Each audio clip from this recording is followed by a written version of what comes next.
K Sudhakaran കൃത്യമായി പറഞ്ഞിരിക്കുന്ന ഒരു കാര്യമുണ്ട്. വയനാടിൽ പ്രശ്നം അതിരൂക്ഷം തന്നെയാണ്. അതുമായി ബന്ധപ്പെട്ട സാമ്പത്തിക സഹായങ്ങളെല്ലാം തന്നെ കോൺഗ്രസിൻ്റെ ഭാഗത്തു നിന്നും ഉണ്ടാവുകയാണ്.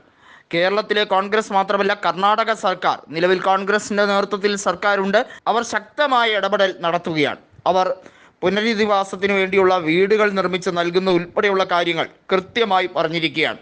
അതും KPCC കൃത്യമായി പറഞ്ഞു. അതിനൊരു രീതിയുണ്ട്.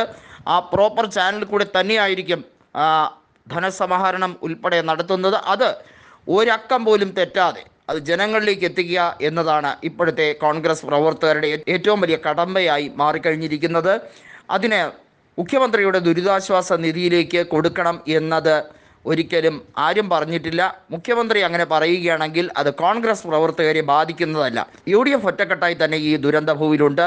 വയനാട് നമുക്കറിയാം, പ്രതിപക്ഷ നേതാവിൻ്റെ മണ്ഡലം കൂടിയായിട്ടുള്ള സ്ഥലമാണ്. അവിടെ BJPയുടെ നാണം കെട്ട രാഷ്ട്രീയം മാത്രമാണ് നടക്കുന്നത്. അതായത് BJP കൃത്യമായി പറയുന്നത് വയനാട്ടിൽ ഇലക്ഷൻ സ്റ്റണ്ടാണ് കോൺഗ്രസ് കാണിക്കുന്നത് എന്ന രീതിയിലാണ്.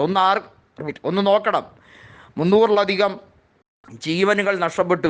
ഇനിയും സ്ഥിതിവിവര കണക്കുകൾ പുറത്തു വരാനുണ്ട്. അവിടെയും രാഷ്ട്രീയം കളിക്കുന്ന സുരേഷ് ഗോപി അടക്കമുള്ള നേതാക്കളുടെ യഥാർത്ഥ തനിനിറം എന്താണെന്ന് കേരളം മനസ്സിലാക്കിയിരിക്കുന്നു. തൃശ്ശൂരിൽ ഇയാളെ ജയിപ്പിച്ചതിൽ കേരളം ഇന്ന് ലജ്ജിക്കുന്നു എന്ന് തന്നെയാണ് BJP പ്രവർത്തകർ പോലും പറയുന്നത്. അതുമാത്രമല്ല, പട്ടാളക്കാരുടെയും അതുപോലെ അവിടുത്തെ സന്നദ്ധ സംഘടനയുടെയും പ്രവർത്തനങ്ങളെ വിമർശിക്കാനാണ് TG മോഹൻദാസിനെ പോലുള്ള സംഘപരിവാർ ആളുകൾ ശ്രമിക്കുന്നത് എന്നുള്ളത് നാണക്കേട് തന്നെയാണ്. BJPയുടെ ഏറ്റവും വലിയ അധമ രാഷ്ട്രീയമാണ് ഇപ്പോൾ കാണുന്നത്. ഇത് രാഷ്ട്രീയതയുടെ നെറികേട് തന്നെയാണ്, ക്രൂരതയാണ് എന്ന് പറയാതിരിക്കാൻ വയ്യ. കേന്ദ്രത്തിൻ്റെ സഹായം എത്താൻ സമയമായിട്ടില്ല എന്നാണ് മാധ്യമങ്ങളോട് പൊട്ടിത്തെറിച്ചുകൊണ്ട് സുരേഷ് ഗോപി പറഞ്ഞത്.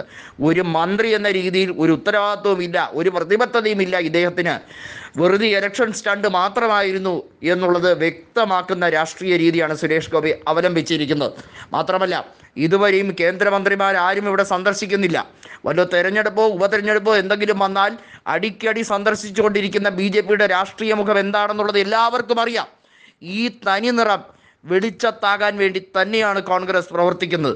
അതിനിടയിലും രാഹുൽ ഗാന്ധിയെ സോഷ്യൽ മീഡിയയിൽ നിരവധി കമൻറ്റുകൾ പറഞ്ഞ് വിമർശിക്കുന്ന BJPയുടെ നെറികെട്ട രാഷ്ട്രീയം ഇപ്പോൾ കൃത്യമായി മനസ്സിലാക്കുകയാണ്. രാഹുൽ ഗാന്ധി ദുരന്തഭൂവിൽ നിന്നും പലപ്പോഴും സന്ദർശിക്കാതെ, പ്രധാന സ്ഥലങ്ങളൊന്നും സന്ദർശിക്കാതെ അദ്ദേഹത്തിനെ തടഞ്ഞു നിർത്തുകയാണ് ജനങ്ങൾ അദ്ദേഹത്തിനെ തടയുകയല്ല യഥാർത്ഥത്തിൽ ചെയ്തത്. ജനങ്ങൾ അദ്ദേഹത്തിനോട് കാര്യങ്ങൾ ആരായുകയാണ്. അതുമായി ബന്ധപ്പെട്ട അവരുടെ പ്രശ്നങ്ങൾ, ദുഃഖങ്ങൾ എത്ര പറഞ്ഞാലും മതിയാവില്ല. കാരണം അത്രയും വലിയ ദുരന്തമാണ് ജനങ്ങൾക്ക് അനുഭവിക്കേണ്ടി വരുന്നത്. അതിൽ വരെ തീവ്ര വർഗീയത കലർത്തുന്ന BJPയുടെ ഈ നാറിയ രാഷ്ട്രീയത്തെ ആര് വില കൊടുക്കാനാണ്?